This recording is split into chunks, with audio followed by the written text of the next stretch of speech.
சுந்தர பரமதேவ மைந்தனேசு கிறிஸ்துவுக்கு ஸ்தோத்திரம் புகழ்ச்சி நித்திய கீர்த்தனம் என்றும் அந்தரம் பூமியில் தந்த சொந்த ஜீவனையும் இது ஆற்றினார். நம்மை ஒன்றாய் கூட்டினார், அருள் முடி சூட்டினார், கிருபையாய் தேற்றினாரே.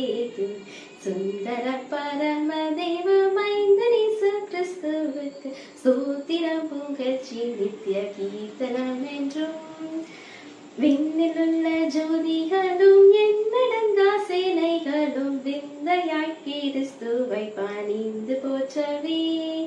மண்ணிலுள்ள ஜாதிகளும் நன்று பல பொருட்களும் பல்ல பரனென ஸ்துதி சொல்லி ஏத்தவே. அண்ணல பிதாவுக்கு ஒரு பொன்னிய குமாரனை கொண்டாடிட, அவர் பதம் தேடிட, வெகு திரள் கூடிட, துதி புகழ் பாடிட பாடிட என்று சுந்தர பரமதேவ மைந்தனேசு கிறிஸ்துவு ஸ்தோத்திரம் புகழ்ச்சி நித்திய கீர்த்தனம் என்றும்